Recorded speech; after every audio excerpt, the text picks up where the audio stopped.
This video is going to demonstrate how to reset the oil maintenance light on a third generation 2010 to 2015 Toyota Prius. So first thing you're going to want to do, select the trip button on your steering wheel until you've selected trip A, as you can see here.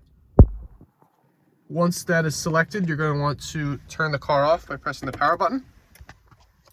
And then simultaneously, when you're turning the car back on, hold the kilometer/mile/per hour button first, and then the power button second. So you're going to want to select kilometers, miles per hour, and then the power button while holding the brake.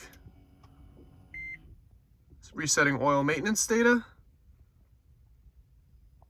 Complete, and you are now good to go. I personally keep a separate trip odometer for the oil, but that's it. Thanks for watching.